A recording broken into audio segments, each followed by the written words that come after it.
Welcome back. You can see we've multiplied. One of the things we wanted to do throughout the course of the day was to make sure that you kind of saw all sides of the school. So you've seen some of our earlier faculty. You've seen some of our current faculty. You've obviously we wanted to engage those who weren't part of the school, but who were experts outside the school in our engagement with a whole variety of professional and public service communities. But now you get to see both current and recent graduates of the school. So the light of different years and the combination of students and faculty is something distinctive for this panel. It's also that set the morning up as things that we've very traditionally done in the school or done for a very long time, and our newer additions, of which our focus on sustainable energy is one of them. I'm now going to turn it over to Glenn Toner, who is a faculty member in the school, has been for quite a few years. And Glenn, your show. Thanks very much, Susan. It's great to see so many of our former students back as professional alumni. This is a very different type of approach, this panel. We had our expert panels this morning and looking at very sort of contemporary issues, maybe looking out a few years in advance. This one's very different. It's student-led, as you can tell, and the perspective, the focus is 21 years, generation, 2035. This is the sort of thing we think a lot about in the sustainable energy and innovation science environment streams in the school. Now, generation's a long time. A baby born today in 2014 will, in 2035, be graduating from university and taking their place in society. These young 2014 graduate students will be in their mid-40s and societal leaders in 2035. So just think about it. Think about a generation. Cast your mind back to 1914, a century ago, and think about the generational changes that were experienced by 1935. In 1914, homes were warmed primarily by wood. By 1935, coal and oil-fired hot water systems were the norm. In 1914, agriculture was horse and oxen-driven. By 1935, tractors with internal combustion engines and rubber tires were the norm. In 1914, airplanes were made of wood and canvas, carried 1 or 2 passengers. In 1935, they were begin to being flying fortresses, which, as you know, a few years later were able to deliver the atomic bomb and change history. Urban transport in 1914 was largely horse-drawn carriages, and manure in the streets was a major problem. By 1935, buses, streetcars, and automobiles had replaced horses. By 1914, city lights were individually fueled. But by 1935, we were well on our way to the electrification of society and our city lighting systems. But it's not just technology changes that can happen within a generation. Think of the attitudinal changes which we've experienced in recent years over with respect to social attitudes. Attitudes towards things like smoking, the role and rights of women, recycling and environmental stewardship, seatbelts and road safety, rights of minorities, drinking and driving, all fundamental transformations of societal attitudes within about a generation. And the punchline is that both technologies and attitudes change much more quickly today than they did in the past. So we want to take you on a journey to 2035, to a Canada rapidly pursuing a low-carbon future. Probably not the way you think about Canada today. Climate change is a critical driver of this transformation that we're going to propose. Even an energy body like the International Energy Agency has said that to avoid catastrophic consequences of a 4 to 6 degree warming by 2100, which is the likely outcome of the path we're currently on, we need to reduce carbon emissions by 80% by 2050. So by 2035, we better be well on the way. And who better to take you on that intergenerational journey then a group of young graduate students who, along with their classmates, many of whom are in here today with us, will be leaders in this transformation process. Our panelists are Dave Cherniak, who's a sustainable energy student. He came to us from the University of Alberta. Nancy Cruz, who's a sustainable energy policy student as well, came to us from the Loeb Building, from the Arthur Kruger College. Danny Rosenblum, who's a PhD student, a graduate of the school, master's program, and a PhD student in the school now, and came to us from Concordia. And Leila Steiner, who graduated from the school and is now a PhD student at UBC, came to us from the University of Toronto. My colleagues, James Meadowcroft and Alex Mallet, are going to play pivotal roles in the presentation. The way it's going to work is each student's going to take about 8 minutes to make part of the presentation about 2035 and beyond, imagining Canada as a low-carbon society. Then James is going to take about 25 minutes to sort of probe questions raised by their presentations with each of the students, and then Alex is going to moderate the discussion with you. So, without further ado, I'm going to turn it over to Danny to kick us off. Thanks, Glenn. So I'll be addressing the nature of the decarbonization challenge. First, societal needs like energy and transportation are met through socio-technical systems. And a socio-technical system consists of a technology or a series of technologies, like the automobile, as well as a variety of social and technical components, like regulations and policy, institutions, markets, finance, and so on. Together, that makes up a particular system configuration, the way in which we meet that societal need. And these systems are characterized by incremental change. What that means is once technology settles on a dominant design, there are efforts to improve upon that form. And those improvements are incremental in nature, and they build up over time. So these systems, they persist for several decades or longer, and in that fashion, build up momentum and are very difficult to adjust. They become entrenched and what we term lock-in. So that's really the crux of the decarbonization challenge, is that it is very difficult to move away radically and rapidly from carbon-intensive system configurations. So we can look at previous transitions and see if we can glean lessons in regards to how we may reorient current carbon-intensive configurations. First lesson is that change, while it is predominantly incremental, can also be quite radical. So prior to the transportation configuration that had the automobile at its core, there was another system configuration with the horse-drawn carriage, and that shift was one that was radical. So we can look at this in a little bit more detail. The second lesson is that new innovations emerge as hopeful monstrosities. And what I'm saying there is that they tend to be inefficient, they're expensive, they don't work well with existing infrastructure. And that was the case for the automobile when it was beginning to compete with the horse-drawn carriage. It was inferior in many respects. So the question then is, well, why was it ultimately adopted? We're driving around in cars, not horse-drawn carriages. So we need to look beyond just the technical and economic dimensions. We need to look to the social and environmental developments that were occurring around that time. At the turn of the 20th century, specifically, there was a massive amount of urbanization occurring. And cities were expanding, the populations were growing, and that put pressure on existing modes of transportation. So they had to move more people, greater distances. And that meant more horses in urban centers and more manure on the streets.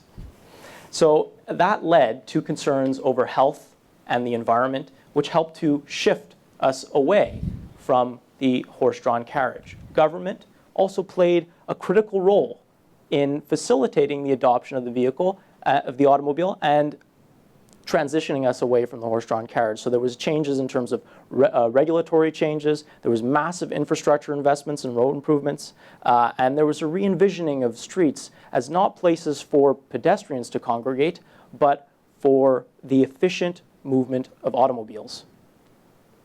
So what does this tell us about the potential for a low-carbon energy transition? Well, as I was saying, we can't just look at the technical and economic dimensions. Those are critical, but there are other drivers at play. And climate change and extreme weather events, we're already seeing that kind of permeate the policy discourse and starting to orient us towards more resilient and more sustainable electricity networks. Air quality and environmental concerns have played a prominent role in energy planning decisions, especially in Ontario, where those concerns have shifted us away from coal-fired generation. And there are new actors and ideas beginning to permeate the electricity sector. The ICT industry is bringing with it ideas about an energy internet. And decentralization and conservation are two new, well, they're not new ideas, they're actually very old ideas, but they're two ideas we're only recently grappling with. Until just a couple of decades ago, expansion was really the name of the game. And now we're starting to see kinks in the armor of this expansion orientation, where natural gas-fired plants are being canceled, transmission lines are being resisted, there's opposition to even some new renewables, wind turbines in particular. So decentralization, lower impact infrastructure like solar photovoltaics, which have higher public acceptance and can generate electricity close to points of consumption, as well as conservation, so actually reducing demand. These are two things, as well as these other factors, that are starting to open up multiple pathways and possibilities along which change could emerge and be directed. So it's not just going to be one of these innovations that kind of takes hold and makes up the future energy system. It's likely going to be a conjunction or a series of other technologies that work together synergistically to make up an integrated approach to an energy system. This is just one particular example, but there's also going to be a role for conventional energy sources, especially hydroelectricity. There's no reason why we should shift away from a low-cost, very efficient technology like that. And fossil fuels, to a certain extent, may play a role, especially if they can transition to carbon capture and storage. So many of these are also early stage and their efficiency will increase significantly over time. So government has a critical role to play here based on the entrenched nature of these existing system configurations that are oriented around carbon-intensive modes of production and consumption that we will need to make drastic changes, essentially. And that's going to require a role for government and means that the challenge that we face here is one that is both social as well as political. And I'll leave you with this last slide. This is an image or a map of electric vehicle charging stations across North America. And each one of the markers on the large map that you see there, it represents about 100 or so individual charging stations. So you can actually drive across North America and charge all the way along. So this, I think, is a good image to represent the change that is, in many ways, already upon us. Thank you. Thank you. So as Danny just mentioned, climate change is going to be a major driver to this low carbon transition. And I just want to take a minute to explore that a bit further. So the graph that I have here shows the global average temperature changes from the 20th century. Without even looking at any of the numbers, you can see that there's a pretty pronounced trend upwards. When you look at the actual data, though, it's quite astonishing. So this graph shows us that compared to the average temperature at the end of the 20th century, we've seen a 0.8 degrees Celsius rise in temperature since then. And I mean, when you think about it, 0.8 degrees Celsius, that doesn't seem like a lot, right? The temperature today has changed much more than that, and that's just in a day. But when you think about the trends overall, it has had some startling impacts, and cities and countries worldwide are already starting to see the impacts of climate change. So we can't ignore this trend, regardless of the numbers, it's happening. And it's clear that this is no longer a conversation about avoiding climate change. It's happening.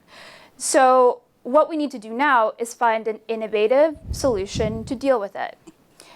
Countries worldwide have already started doing short and long-term planning. For example, in 2009, signatories to the United Nations Framework on Climate Change agreed that in order to limit the most severe impacts of climate change, we need to limit any further temperature increase to below 2 degrees Celsius. Unfortunately, many preeminent scientific organizations are warning us that we're on track to surpass that mark already. So we're all going to talk about different ways to make this low carbon transition. What I'm going to focus on is the role of innovation and how we can use innovative solutions to prepare for climate change. So in order to achieve a low carbon Canada, I'm going to focus on innovation.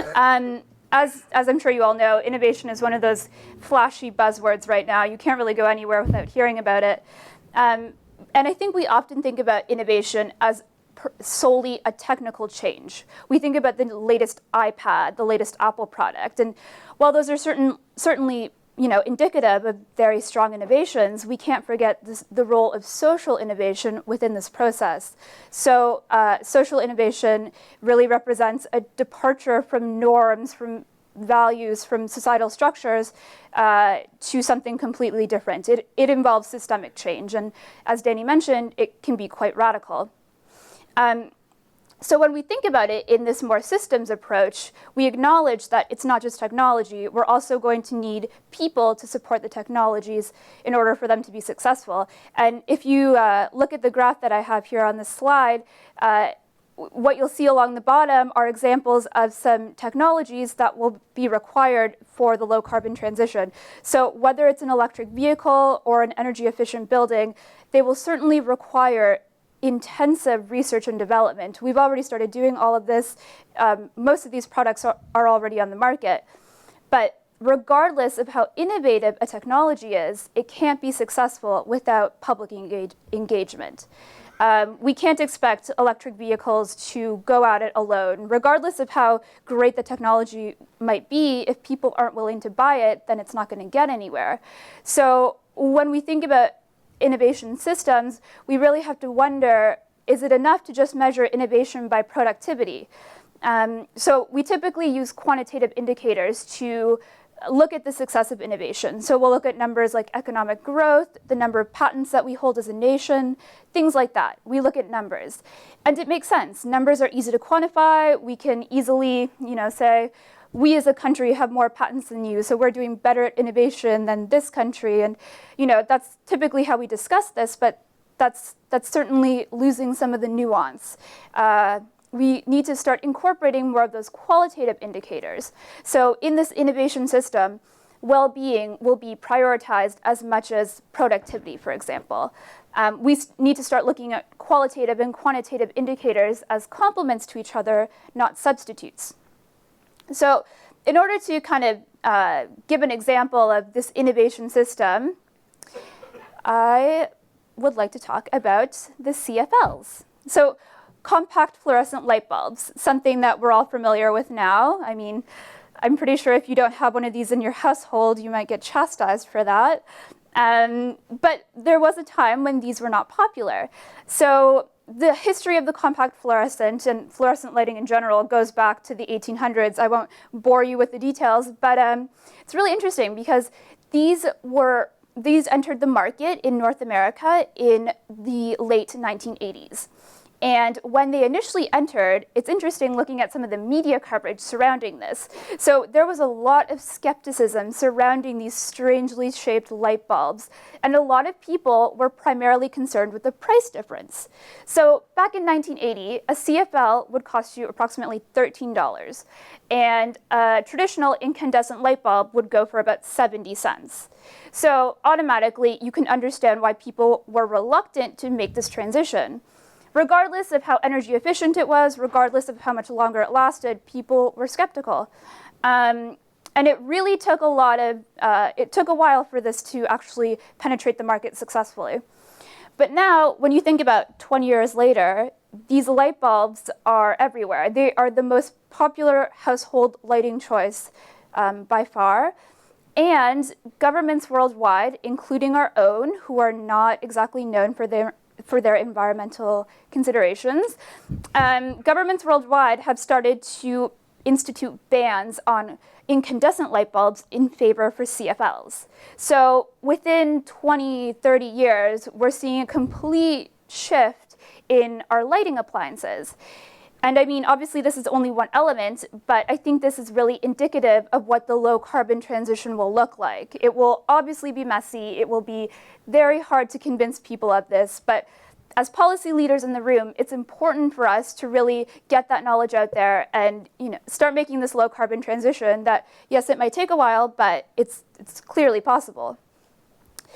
So lastly, on that note, I want to talk about how the government of Canada can support low carbon innovation. So again, going back to some of those innovation myths, it seems as though we talk about innovation support through investments in research and development and how much money we're giving to higher education, how much money we're providing the private sector, how much money they're stimulating. Again, it's all about numbers because it's easy to quantify. But in the low carbon transition, it's very essential that we realize now, early on, that the strength of our innovation, the strength of our low carbon transition will not just be determined by financial inputs, but also by the strength of our networks. So again, involving people.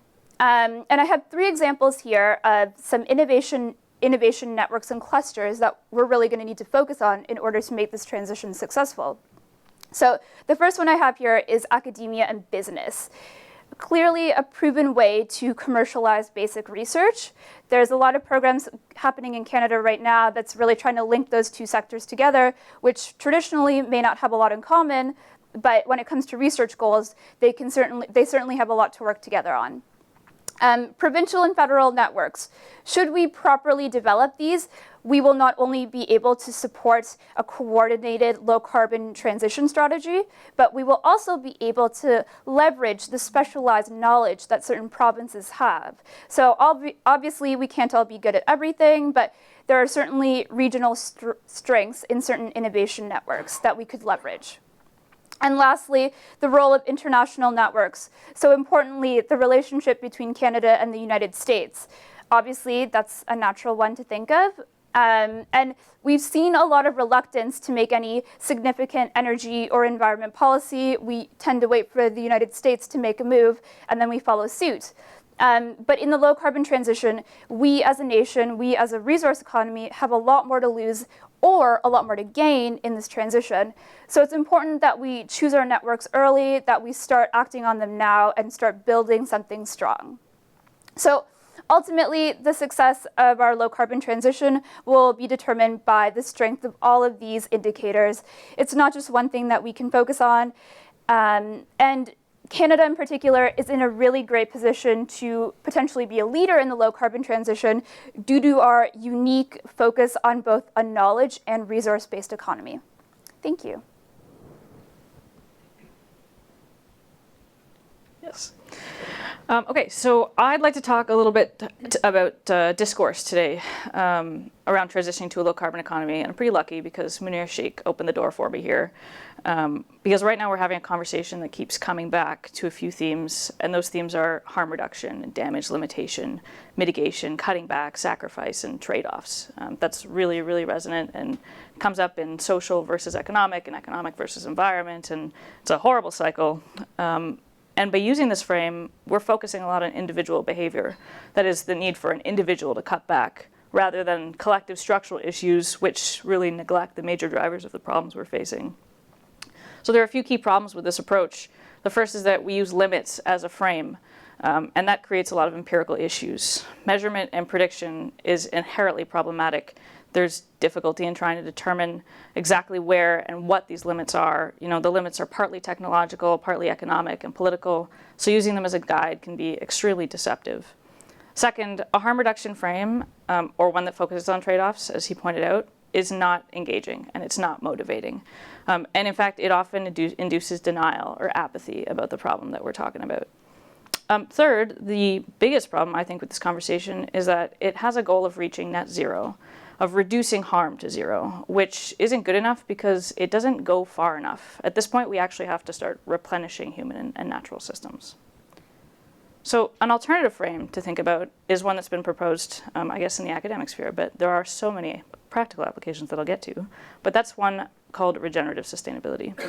And that frame offers something that we should be looking at when we're acting, designing, planning with a different set of goals. And those goals should be from moving from less bad to more good, from reducing damage to creating benefits, from sacrifice to contribution, and from net zero to net positive. Fundamentally, this suggests that human activity is not something really that we need to minimize, but rather that we can direct it in net positive ways. And that doing that can improve both human and environmental well-being simultaneously by thinking about them in an integrated manner. So that sounds really abstract, but a way to think about this in a practical world is the built environment. Our built environment offers a perfect avenue for exploring this principle because it offers meaningful ways that we can actually engage right now in transitioning and in rethinking our attitude towards sustainability. With regard to energy, because that's what this panel is mostly talking about, we can get heat and electricity from centralized biomass heating systems. We can use a combination of on and off-site renewable power, such as PV cells on roofs and window sunshades to convert power to electricity. We can use breathable building insulation systems, heat recovery techniques to capture that waste heat, transfer it to heat pumps, redirect that energy through radiant slabs. We can use ground source geo-exchange fields to supplement these waste heat recovery systems. And even at the individual level to people working and living in buildings, we can include provisions for inhabitant control of personal spaces to minimize those excess building loads that we're dealing with right now. Even still, you might be thinking this is still pretty abstract. So if you really want to look at it practically, we can look at how this has been applied in the built environment in our country, and in particular on the other side of the country, where thankfully we've got the weather to make these kind of changes happen right now. So the University of British Columbia has taken the view that a campus can be a living laboratory for these kind of explorations and this kind of experimentation. It's a place to look at the different technological, environmental, economic, and social aspects of sustainability at a scale that's more manageable and more interesting to people on the ground who can make these kinds of changes. This is especially ideal because UBC owns over 400 hectares of land or 500 buildings. They operate and own their own utilities, including electrical, heating, water, and waste, and they're responsible for their own roads and infrastructure, which gives them a particular opportunity to really start these practices from the ground up. So to this end, the cornerstones of their approach to a living laboratory for sustainability is a focus on research and training that bridges these ideas into their practices, both at an infrastructure level and at a teaching level. A plan to develop partnerships and a practice of developing partnerships between the university, private sector, public sector, and NGOs. And a goal that all their knowledge really should be transferable into practical positive action at the community level. The Living Lab approach has been manifested in the photos that I've shown you up on the screen here, which is the SIRS building at UBC, the Center for Interactive Research on Sustainability, which was designed to be the most high-performance building in North America, and notably in terms of regenerative sustainability. So to this end, the building has 4 net positive goals. First is energy. Second is embodied carbon emissions, so that what you're building the building with is actually capturing carbon, operational carbon emissions, and water quality. And so this is obviously an investigation into current and future sustainable building designs and technologies, but at the same time, there's a huge research emphasis on the impact of inhabitant actions and also engagement with these systems at a personal and social level.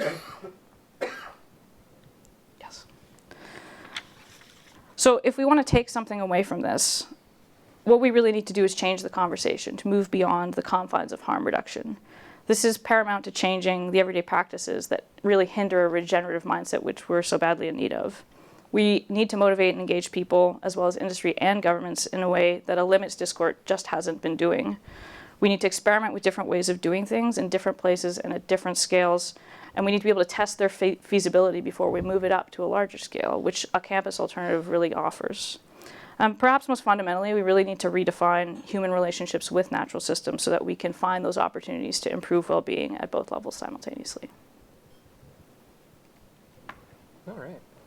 So my colleagues have given you a very good conceptual framework to work with here on what Canada is going to look like in 2035. My presentation is going to kind of knit all that together. I'm going to give you my little vision of what Canada is going to look like in 2035. As Nancy and everybody really has already mentioned, climate change is the driver behind this transition. And climate change itself it's a new type of problem. Its effects aren't necessarily immediate, though sometimes, Hurricane Sandy, the floods in southern Alberta, they are. But it's a long-term problem. It's a global problem, and its causes, frankly, are our way of life. It's the energy system that we've built. And so before we can talk about what Canada will look like in 2035, we need to know what Canada looks like in 2014. What kind of energy system do we have? This graph here shows the GHG emissions from different sectors in the Canadian economy. Notice that those that are so fundamental to our way of lives, electricity generation, transportation, buildings and waste, are also a large chunk of those emissions. The very things we do every day, whether it's driving to work or flicking on the light in the morning, are fundamental to these emissions. This is what we're going to have to change. We're going to have to change this very system. So how will it change? What will Canada look like in 2035? That's a huge question. But immediately, when I think of Canada in 2035, I'm drawn to cities. 80% of Canadians live in cities already. That's only expected to increase into the future. So cities is where I'm immediately drawn. And one word, I think, conceptualizes what I see cities like in 2035. Livable. Not in the suburban setup we have now, but in a much denser setup. In downtown cores that are walkable, where people can actually walk on sidewalks without going shoulder to shoulder, worrying about falling into traffic. There will be traffic, of course, but it's not going to be plumes of exhaust or loud clunking engines. I think it's going to be a lot quieter. It's going to be a lot clearer. And they're going to share the road with buses, trolleys, and perhaps even share under the road with subways that are also just as quiet, just as clean. In short, I see Canadian cities adopting two primary components: electrification and urban densification, to help us transition to a low-carbon society. Both of these aspects will tackle several of those industrial sectors that I showed earlier that are responsible for most of our emissions.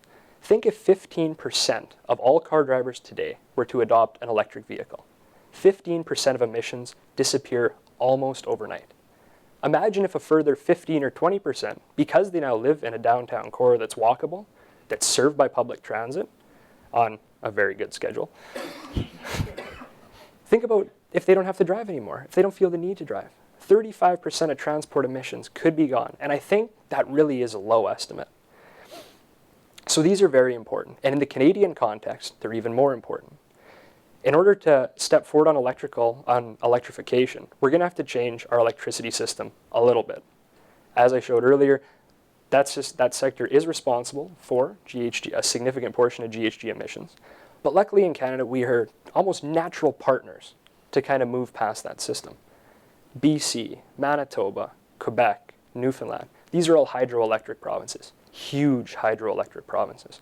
Quebec generates almost more hydropower than every other country in the world, save for China and Brazil and the United States. That's impressive.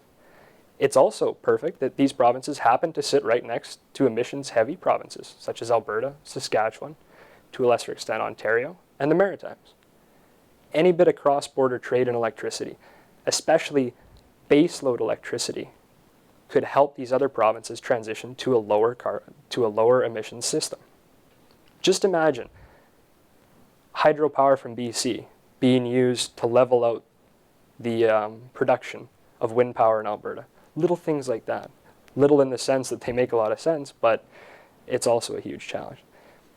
Electrification and urban densification are also technological complements. This picture here is a rendering of a proposed redevelopment in Edmonton, Alberta. Just notice the differences, I suppose, in what streets are like now, whether it's Edmonton or Ottawa. Look at how much wider. Look at the transportation that goes directly down there. A denser urban core will allow you to take advantages of public transit that just simply don't exist now. The distances are a little bit too great, or they're a little bit too inconvenient. Focusing on densification and combining that with electrification, they're perfect complements in that respect. They're also important for two other reasons. Both of these components can proceed in either drastic steps or in incremental steps.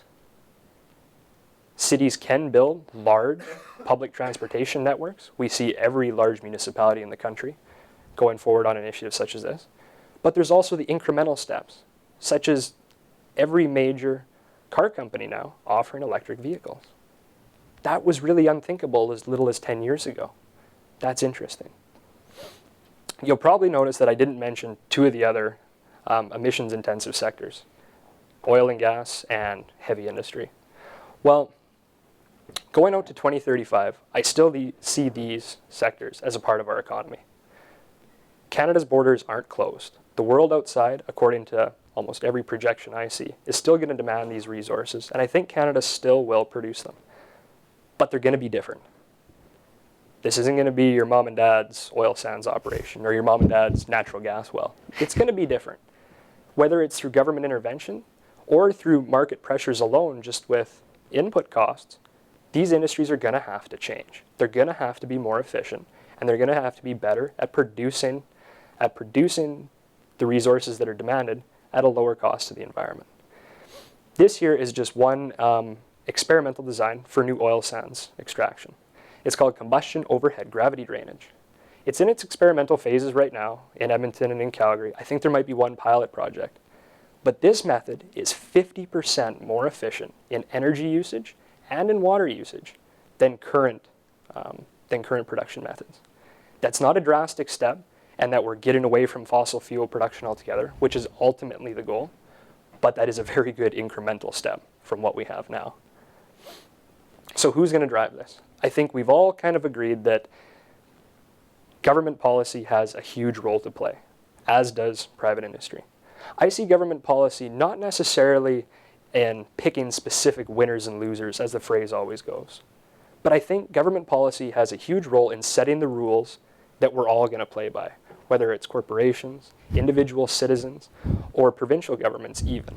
Government policy has a role to play in setting those rules. That can be as simple as reconfiguring zoning laws in a city to promote buildings, like Leela mentioned. Or it can be something as drastic as providing infrastructure improvements or banning certain types of fossil fuels, like Ontario's done. These can happen at different levels, and they can happen in either drastic or implemental stages, but they set the rules. Private industry, I use this term rather loosely to encompass private companies, but also research institutions, also our own actions. These are really going to provide the building blocks. They'll provide the electric vehicles. They'll provide the trains. And it'll be our brains and those coming after us that provide a lot of the know-how with that as well. So this kind of brings us to the end of our entire conversation. And if there's one thing that none of us have really mentioned, it's that this is going to be easy, because it's not going to be. It's not going to be a smooth transition, and it's not going to be a linear transition. People are going to say that you guys haven't really thought about the political barriers or the economic barriers to this. And well, I think we have. And I think we've talked about it in many different ways. This is a photo of a Ford Motor Company production plant building Model Ts in the early 1900s. Let's go back 25 years. Let's go back to 1880. If you would have told anybody then that there would be a factory set up like this to automatically produce products, say one every 30 minutes, they probably would have went, okay, right. And then if you would have said further that they're going to be producing cars, they just probably would have laughed at you. If you would have went further than that and said, you know, in 100 years, the entire continent's going to be crisscrossed by concrete highways. Cars are going to be everywhere. I don't think anybody would have believed you. And that's what I think we're having to deal with, is people have to get past that step of looking at the barriers, like Leela was saying, and look at the possibilities. Change is not easy. It never has been, and it never will be. But I believe we're already on that way. I believe governments have taken steps, whether it be emissions regulations for motor vehicles, whether it be the banning of of coal-fired power in Ontario. We're starting to walk this way already. And these little guys, whether it's electric vehicles, whether it's more public transit, whether it's more condos in Toronto, these are going to be the kind of steps that help transition Canada to a low-carbon future. Okay, thank you.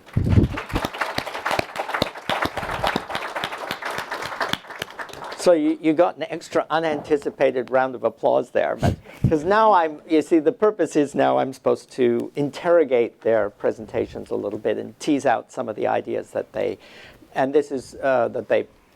put forward, and this is really kind of to warm it up for you guys, who hopefully also will have questions and so on. So I'm just going to roll down the line of chairs exactly the way the presentations were made. So I'll start with Danny then. So Danny, you kind of gave a general overview of the idea of these things called socio-technical transitions, and you kind of pointed out that we get everyday incremental change where, like, cars are getting a bit better and the motors are bigger and now we have video screens in them and we can plug our iPod in and so on. But also from time to time you have bigger changes where we move from, I don't know, typewriters to computers or something like that for word processing. So I guess my question really is, you mentioned that government has a role to play, and you pointed to building the highway network.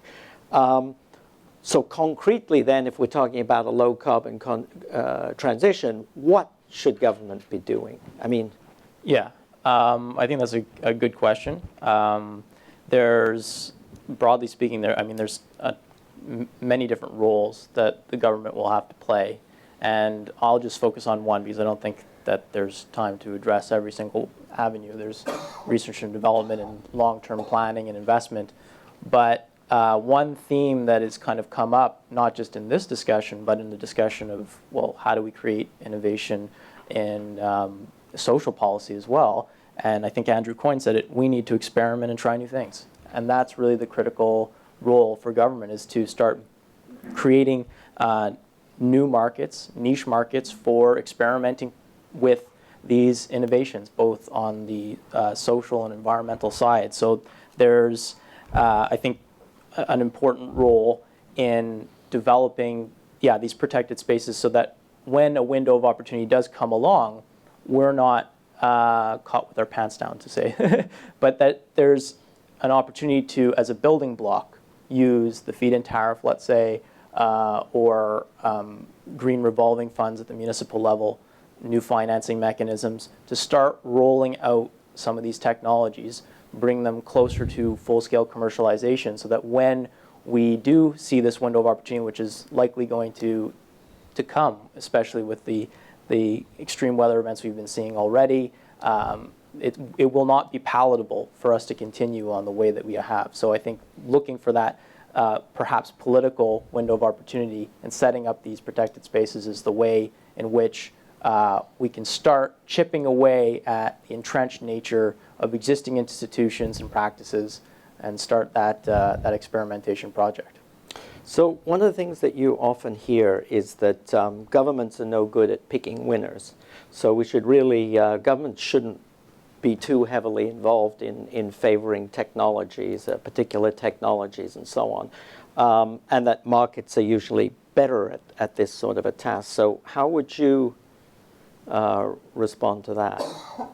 Well, I think that's really a question of alternatives. I mean, if we're going to rely on markets, I think they're very good at short-term resource allocation, but I think they fall down when it comes to this type of long-term planning and investment required for a full-scale transition to a low-carbon energy system. There's just too many risks and uncertainties associated with the activities that we're talking about that would necessitate a strong role for government. And in that regard, you need to choose. There's limited resources available to governments to invest in, especially a smaller country like, less populous country like Canada. We need to unlock opportunities that will work for Canada, both socially, environmentally, and economically. So that might be looking at regional comparative advantages, expertise that we do have in the IT industry and automotive manufacturing and the oil and gas sector, and seeing, well, how can we use these to our advantages? And that, in that respect, I think we do need to pick winners, and we haven't been too bad at it. If you think of the oil sands, that's a government-backed project, has been for decades, and it continues to be. The government markets our oil across the globe. So this is something that we can expand upon and use our abilities in those areas to drive a transition towards a lower carbon economy, a lower carbon society. Great, thanks. Nancy, you talked about innovation, and you talked about the importance of social innovation as well as technological innovation. So I just wondered if you could give maybe some examples or fill that out a bit. Sure, yeah. So I think in any discussion of social innovation, it's important to first define that. Similarly to innovation itself, there's a lot of different ways to define it. There's a lot of different understandings. But I think two key points that you need to understand is that social innovation involves a level of scalability. So yes, it might begin at a small community level. It might begin with a couple people, key early adopters, but you need to be able to scale it up to a broader audience. The most successful social innovations have done that. For example, Glenn mentioned seatbelt laws. And secondly, a social innovation really requires public engagement. So unlike any other type of low carbon transition tool, this one will really need people to be on board. And we really need to be able to educate people in order to participate. So I think maybe the best example of social innovation for our case is the notion of recycling. And again, when I say that, it seems so silly. I mean, we today don't even question why we recycle, we just do it, right? We don't need to think about, why am I putting this in this box today? But at a point in time, it was something that wasn't generally accepted. And if you look back, the first recycling program in Canada started in Kitchener. It started in the 1980s. And it really was born out of the 60s environmental movement. So you had people who were generally interested in putting the environment on the agenda. They wanted to advance those goals. So you had the public on board. You had the public really pushing this.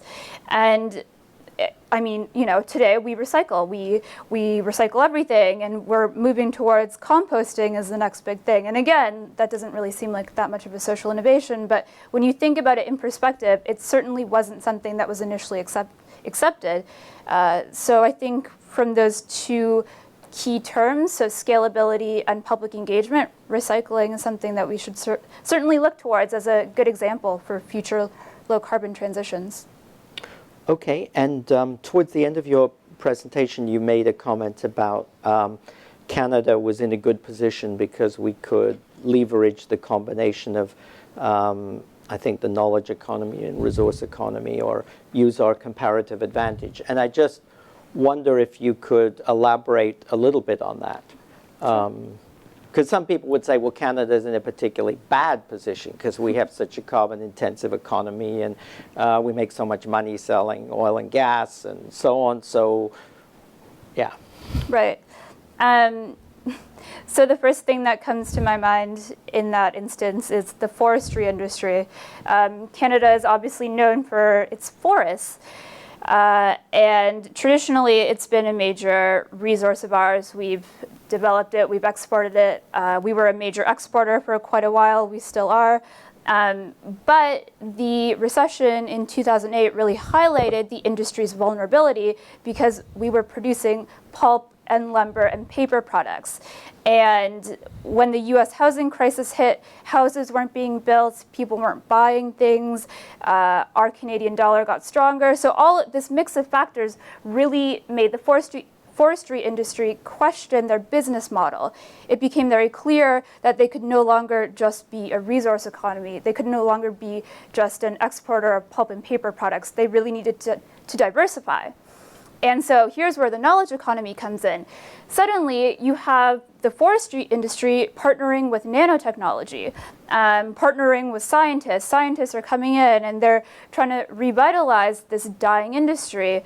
And it's really interesting. There's approximately 300 communities in Canada that rely solely on the forestry industry. So nationwide, there's about 300. And that's no small number. The industry really hits home, and it's really something that Canada as a resource economy has developed. So when you get the knowledge economy into it, for example, we have the idea of lingocellulosic materials. So I'm not a chemist, I'm not a scientist, but from my understanding, what you can do is you can take the byproducts of pulp and paper, and you can extract this material, this lingocellulosic material, and you can use it in a variety of different applications. So you can use it in plastics, in clothing, in fibers to make them stronger. And there's just a variety of applications, and it's currently being developed. So you have this very, very scientific product coming out of a very traditional resource base. And I think that really speaks to our potential to combine both the resource and knowledge economy and get that rolling on a variety of different industries. So we did it in forestry. What's to say we can't do it in the oil and gas sector? Okay, thank you. Leela, well, you talked to us about this idea of regenerative sustainability, and you gave the example of the built environment, which is obviously important. But I just wonder if you could tell us, is this notion kind of more general applicability? Is it just about housing and insulation and stuff, or is there something more here that yeah? Yeah, I think there definitely is something more applicable here. The reason that the built environment is such a great place to talk about it is because it's a really great scale to look at different innovations and to do those kinds of explorations and experimentation that Danny and I mentioned. But some of the other places where it's becoming more relevant is agriculture. We can start to farm in a way that regenerates soil, that restores nutrient balance, that supports watershed health. We can recycle natural waste in different ways in farming practices, which is ecologically better as well as potentially being more healthy for human consumption as well. So I think agriculture is a really great area to look at that too. Water systems at the same time, I think, and the infrastructure that goes along with them in terms of rainwater harvesting and filtration systems, distribution and reclaimed water is a secondary point of attack. But yeah, I definitely think it's more applicable, just that the built environment is a really great place for people to wrap their heads around, little tiny things that everybody can be engaged on. Okay, so this is obviously a policy school. So what I'm wondering about that idea of regenerative sustainability is, what sort of implications does it have for policy? I mean, to put that another way, what can government do to promote this sort of stuff? That is an interesting question. And I think even though my tendency leans towards lots of regulation all the time, I also have to acknowledge that a lot of these problems that we're having, and SIRS is a really great example, the building I spoke about, they're institutional. They're not about the technology. They're not about humans at the building level not wanting to get behind things. It's about the regulatory requirements. It's about the codes of practices, the job descriptions for somebody who comes to examine a building and has to give a waiver, and the bylaws at the municipal level. Those are huge obstacles to any kind of implementation at a building level. Because at the end of the day, I mean, if you're not coded to have your own filtration water system and treat your own sewage, it doesn't matter how fantastic your technology is, like the code just won't run. Like you just won't be licensed to do that, and you'll still have to depend on the infrastructure that's connected to the rest of the municipality. So I think that policy for this has to start from the bottom up. It has to really look at those job descriptions, those codes, those building requirements to get people to be able to go with the flow. I mean, I don't think that top level down policy is going to work in this instance, because regenerative sustainability here isn't about a conscious choice, but about putting people in a social situation where they're making unconscious choices, that they are a part of the system that we're enabling.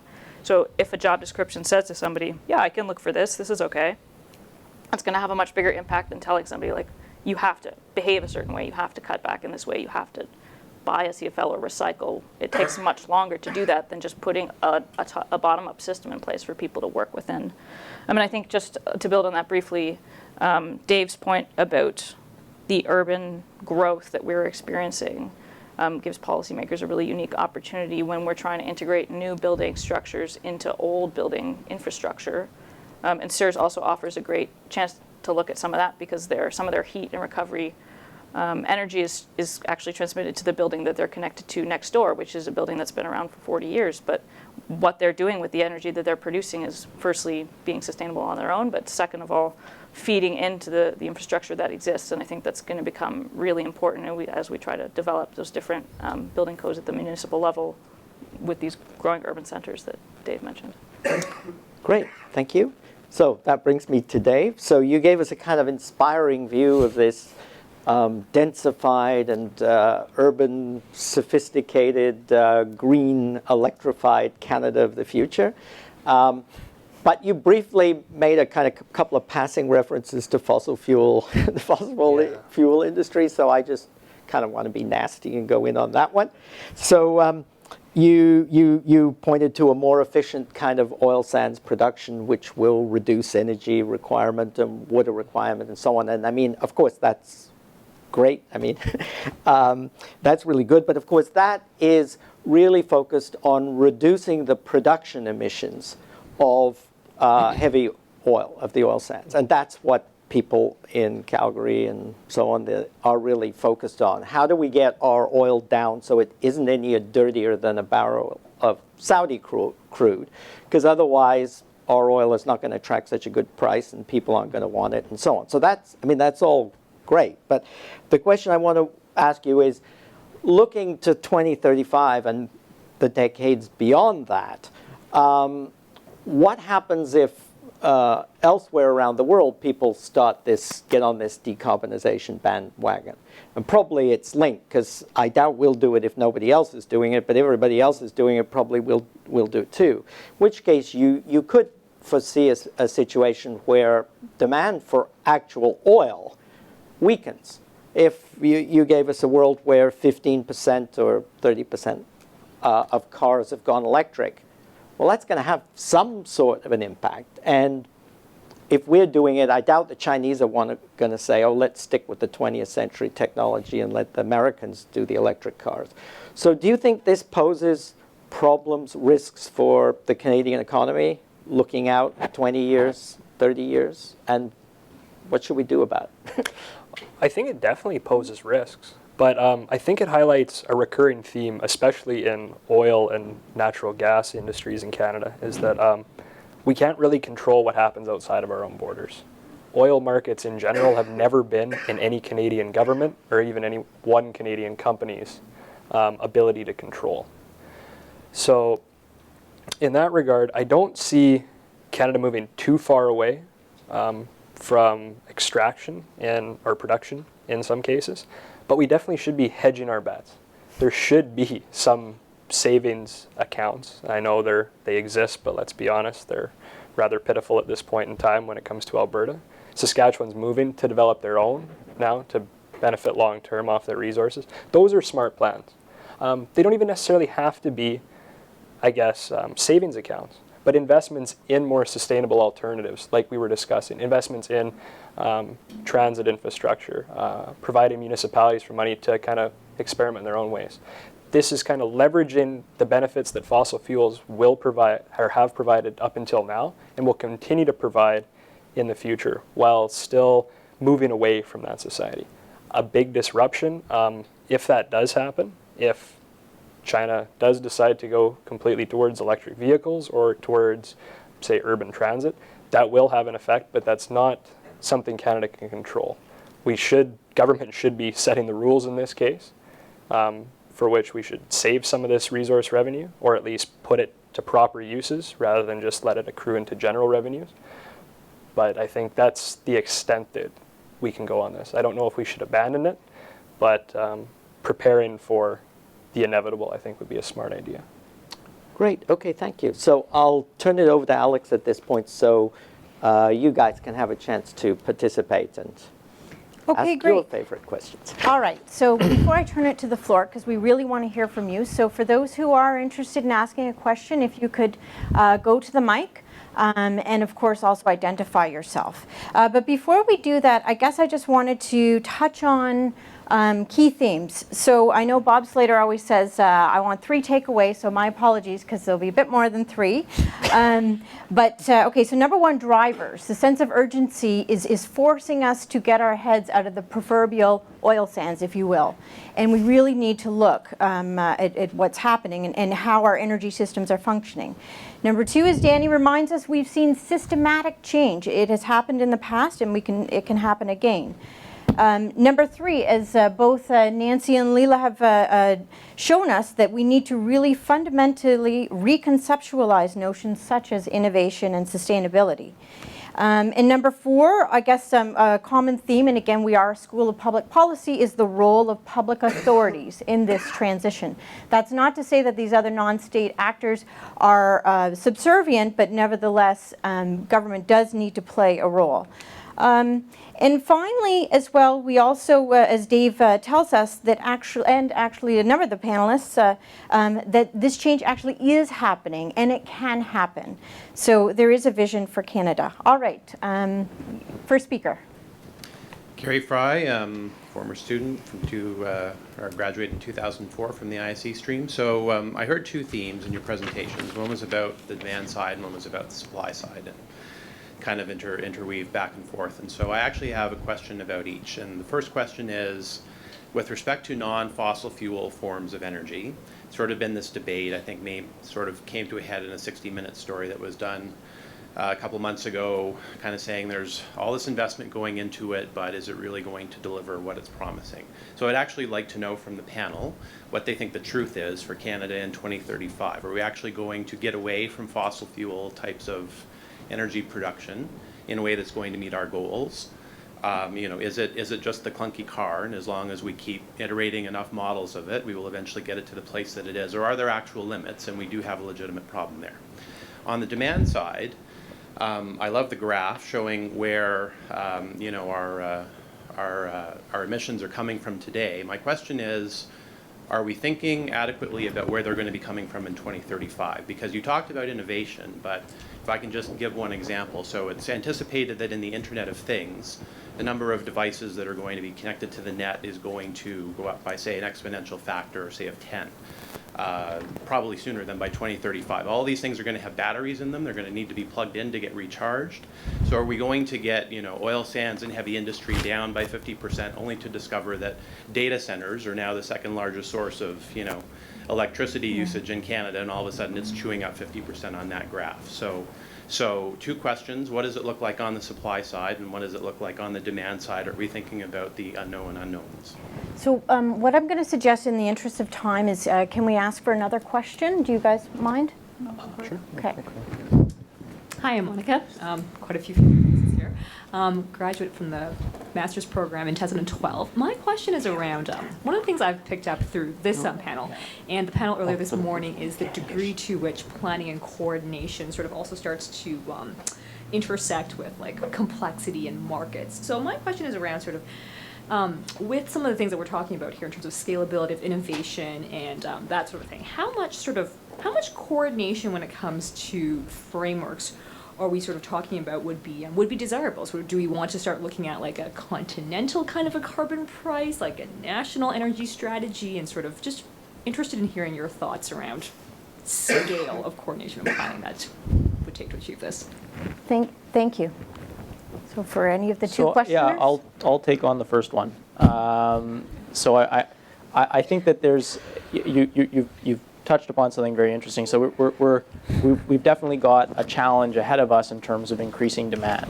But I would maybe reframe that in one way, and that's we really haven't been grappling with conservation seriously since it has kind of started to percolate in our minds from the 1970s. It's something that has been dealt with kind of hodgepodge, but not in a concerted fashion. So there's, I think, a lot of potential on that side. So it's not just, it's how can we actually reduce demand.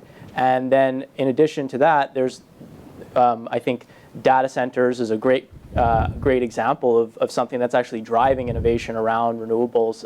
Google has now challenged utilities saying, well, we're going to move to decentralized sources if you don't give us a lower rate. And in some cases they have. So they're driving wind development, solar development, and that is something that's actually going to switch us away more rapidly from fossil fuel-based generation and fossil fuel-based production and consumption. So that's something that I think you can reconceptualize how we're thinking about demand, and then also look at these challenges as potential drivers for the adoption of new renewables. I'm going to pick up Monica's question on cooperation and coordination. I'm going to frame it actually the same way Danny did there. That's something that we haven't really touched upon in Canada. Nobody's ever really given it a go when it comes to energy policy. But I think that's changing. And I think it really started changing back in 2012 with these national energy strategy talks. I know right now it's about oil and gas, and it's dominated by that. But the fact that you have premiers, aides, and then high-level deputy ministers carrying on these talks, that's a good starting point. And I can see in the next year or so, once the oil and gas section starts to wrap up, I can see this moving into standardization of technical components, specifically in the electricity sector. I can see a lot of things happen in electricity, just because it's already changing on the ground. We've already seen Newfoundland and Nova Scotia start to cooperate on energy transfers.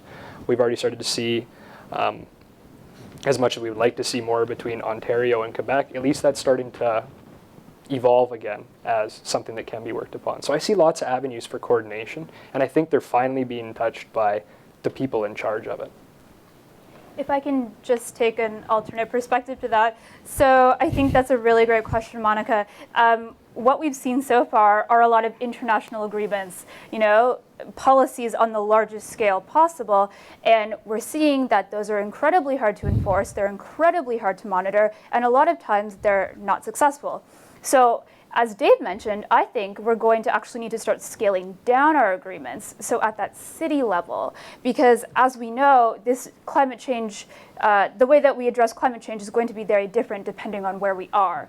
We're not going to do it the same way because we're going to be affected very differently by it. So I think that if cities were to really focus and develop their own strategies, it would be a more network of smaller strategies versus a large kind of overarching, not too specific one. I'll just, oh, sorry, maybe you can. Sorry, I just want to echo Nancy's thought really quickly, just because that's exactly the kinds of institutional issues that we run into when it comes to buildings, is that it is the bottom-down municipal kinds of codes, and I think that it's impossible to get away from dealing with those and having any kind of meaningful change. I mean, a higher-up policy is only going to be so successful at trickling that down.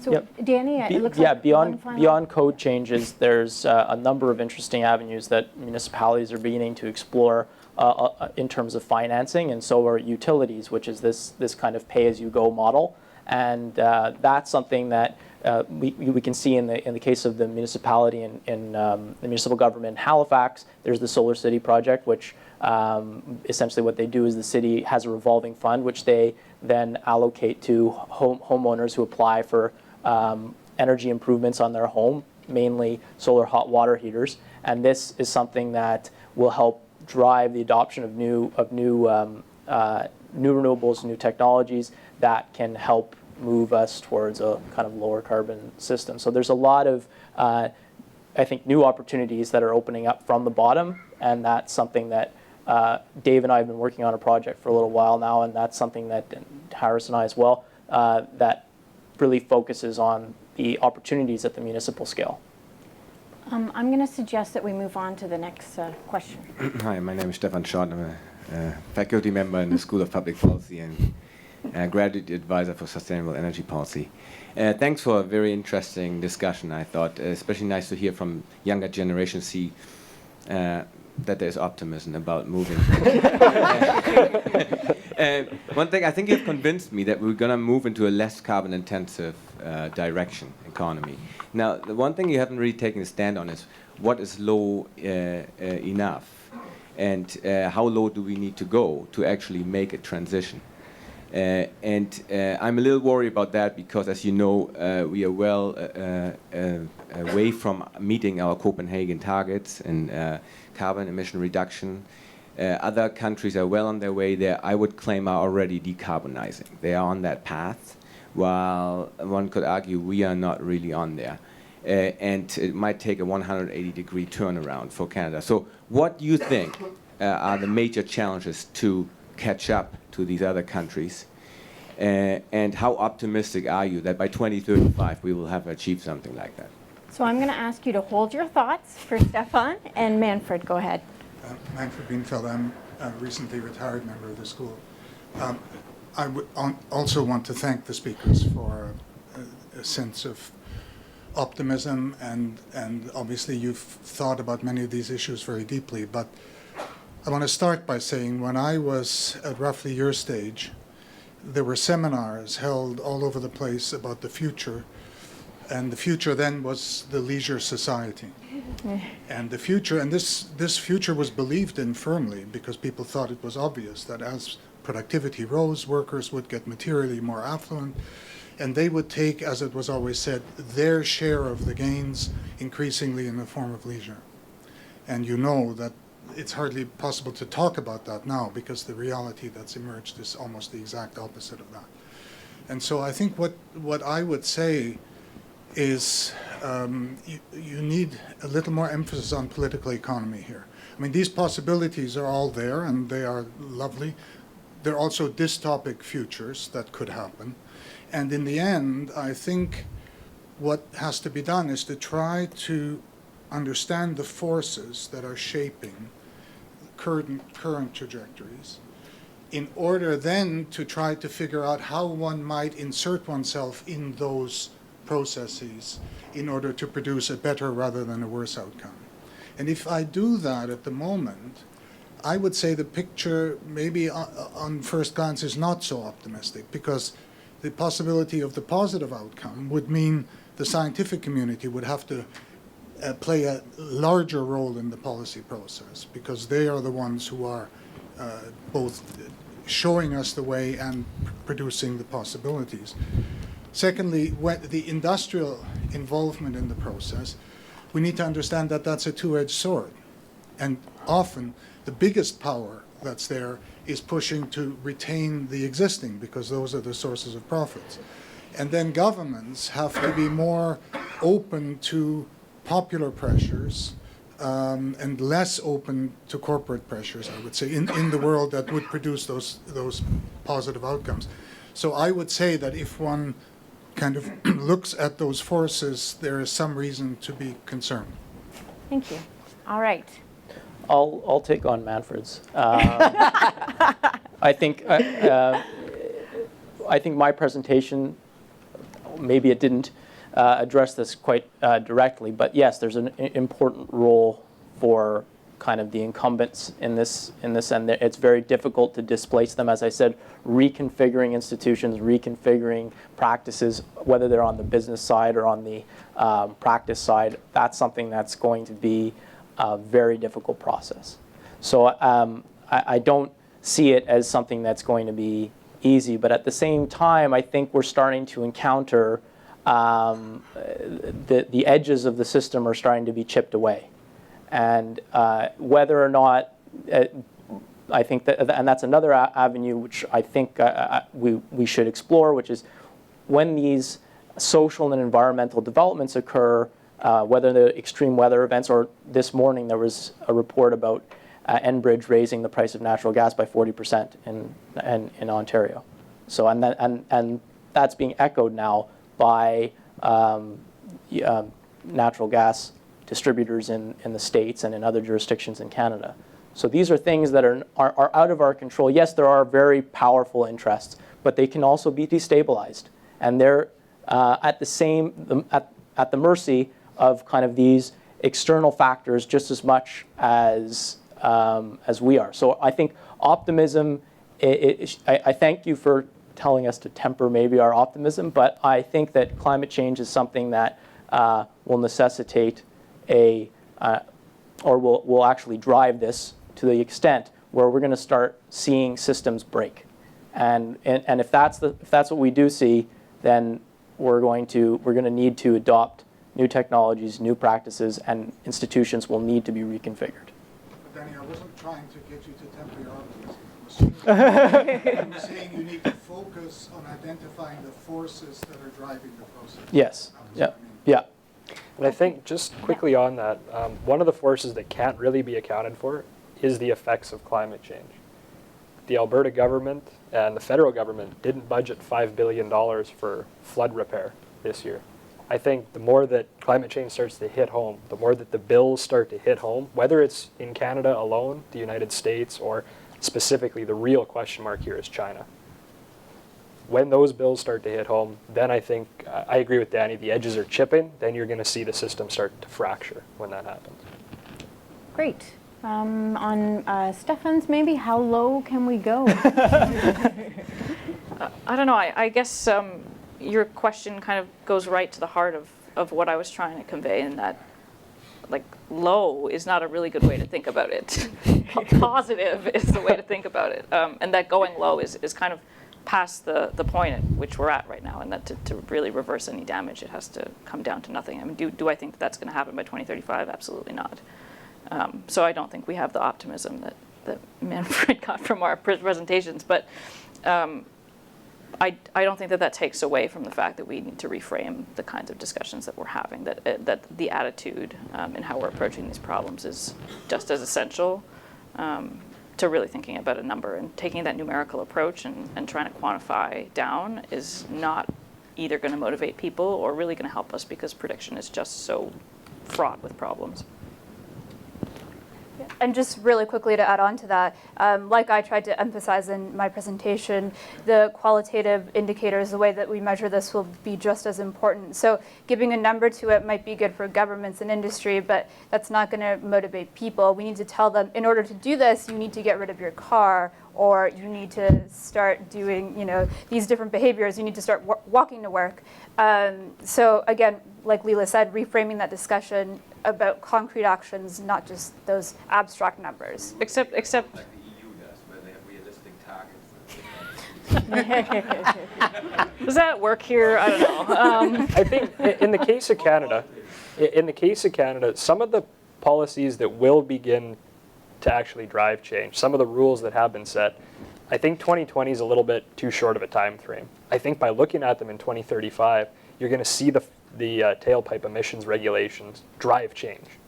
Canada and the United States, North America, that's a big market. Those effects don't really start kicking in until later this decade, and vehicle fleets have, I think it's roughly between 8 to 10 years of a life cycle turnover.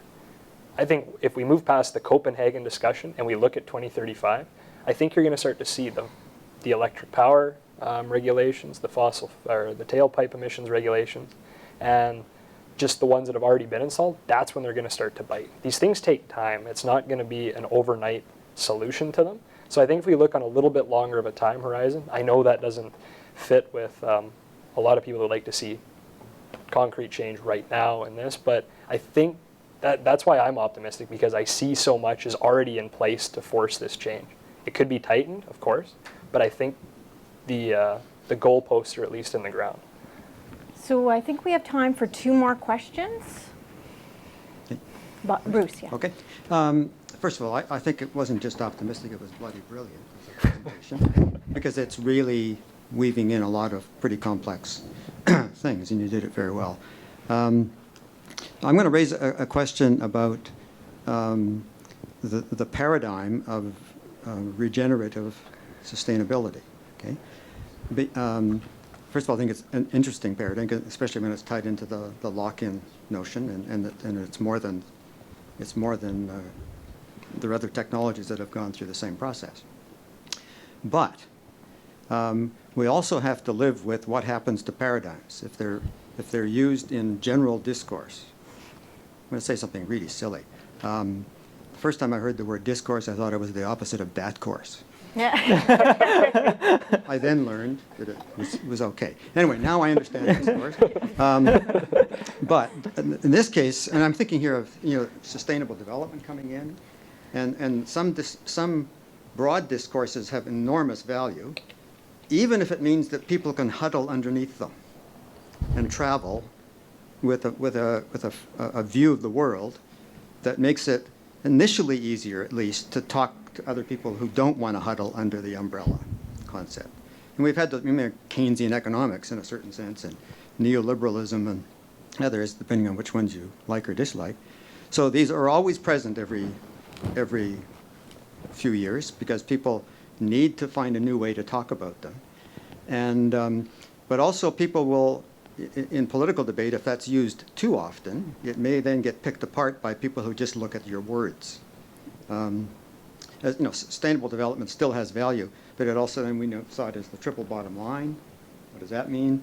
And so I think the notion of the built environment, focusing on quite specific priorities. But I guess I would ask the question: to what extent do you think it's important to keep systematically using that as a paradigm to help introduce what you want to do and what you're proposing for this longer term time frame?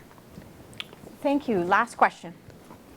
Hi, my name is Irene Marushko. I graduated here 10 years ago already in the international development stream, and more recently I just returned from England where I finished my MBA in at the One Planet program at the University of Exeter, which is all about business sustainability. And one of the questions that occurred to me as you were speaking is very much a solution that leads to, it utilizes innovation. But do you factor in life cycle analysis in the sense of when you create your windmill, you have to take things from the earth and you have to produce, you have to get things to market. And then, so that creates a carbon footprint. And it may create one in the United States where it's produced, but you're still responsible for it because we live in a globalized world and you cannot use national borders to say, well, we have a low, we have low carbon emissions, but next door they don't. We only have one planet. So I just haven't heard you really talk about that and disposal at the end. Do you factor that in when you're proposing your innovative solutions? Because you have to think about that while you're, proposing these ideas. So I guess that's my question. Thank you. Well, I want to respond to both, Yeah. but now that one's got my blood boiling, so I have to take on that one. So essentially, you have to look at the trade-offs. So it's not just alternatives that you need to look at. So what are if you're looking at a nuclear facility or if you're looking at a fossil fuel facility and the life cycle costs involved with a life cycle with that type of generation option, then what is the advantage of going to solar, for instance? So it's going to be, I think, a natural gas facility is something like embodied 250 carbon equivalent emissions per kilowatt hour generated or something like that. It's about 1/15 for a solar panel of the same for the same generation. So we're talking about a fairly large difference for hydroelectricity, or for wind. It's even larger. So these are definitely more sustainable technologies. And I think I'll also say one other thing is that conservation is one alternative which we haven't really grappled with, as I was saying, and that's something that has zero, that's zero environmental cost. And we really need to take on an efficiency and conservation as a first kind of avenue of attack, and then bring the efficiency of these new technologies further along. So comparing them currently to the energy density of fossil fuels and saying, well, fossil fuels are way more efficient. Well, that's kind of the moral of the story here is, well, we can't do that. We have to, if we invest in solar or if we bring them further along, then there's an opportunity there that they will become far more efficient after they can accumulate the experience, the learning by doing, and take over from fossil fuels. That's what really needs to happen. So conservation, and then again, experimentation with these new technologies and comparing them at current levels of efficiency to fossil fuels is not really I don't think it's a fair comparison. So Danny, I know you're interested in the other question, but I want to make sure that the panelists also get a chance to answer, and I'm also aware of the time, so go ahead. Okay, so I'm just going to quickly answer one thing on that. What stuck out to me is the fact that you're calling attention to where you're getting these products, and is that really something that you're paying attention to? Is it a border issue? Are you saying well, BC's fantastic, they've got all this hydroelectricity, but actually they're shipping all their coal somewhere else and they don't count that as an emission, that kind of thing, which is obviously a big deal. But I think when you take it down to a place-based kind of decision-making model, it's a lot easier to take those contextual factors into account. So, CERS is a really good example of this also. It's built, a large percent of it is built of reclaimed wood that was caused by the beetle devastation in BC. Wood that you can't use in any other construction. You can't use that from an industrial sector when they have codes and regulations that say that's just discard wood, But when you come down to an infrastructure that's self-governing in a way, you have the opportunity to make those decisions based on the kind of context that you're given. So I think that there really are options to do that and be thoughtful about how you're going about it. Just in response to Bruce's question, can we keep using it as a frame, you asked, and will it get picked apart, and is there value in really switching from sustainable development to regenerative sustainability and back again? And I think the value is not just in the discourse, but and definitely not just in the language, But if you incorporate those two things together, I don't think that there's a, I mean, some people do think that there's a really big divide between these two concepts. But I think it really comes down to engagement, and it really shouldn't be about the political discussion, even though that's obviously a huge component. Using a different language here is about citizen engagement, in my mind, more than it is about political engagement. So, of course, it's going to be picked apart as much as sustainable development has been over the last 25 years. But an umbrella to huddle under, I agree with you, is just as important. And I think that this reaches people in a slightly new way that might have a lot of influence in the long run. On that too, I think that in the case of regenerative sustainability, if it's being used in the way that it's used at UBC, with something physical to point to look at, I think that goes a little bit deeper than just a normative umbrella term as well. I think if you have something that people can look at to be proud of, in the case of a lot of new urban planning that's coming out, there's huge citizenship engagement. 50, 60,000 people in cities are called upon. I think that's a little bit different too. So I think if the term's used more in a physical sense rather than just as a discourse, I think that'll make a huge difference. Nancy? Just really quickly on the life cycle point, I think it's a really interesting concept. I'm glad you raised it. And I think it speaks to an innovation itself. So, I mean, your MBA program, that doesn't sound like something that's been around for too long, if I'm right. Year 3, okay. So the concept itself is quite innovative, and I think it's going to take some time for industry, for government, for any type of group to really incorporate that within their own planning. So I think it's something we need to get better at doing, but it's clear that that's already starting. Great. Well, so now that you've gotten a taste of some of the issues and the ways that we've been thinking about these issues here in our program in sustainable energy, I would like you to join me in thanking the panelists as well as you, the audience. Great interactive session.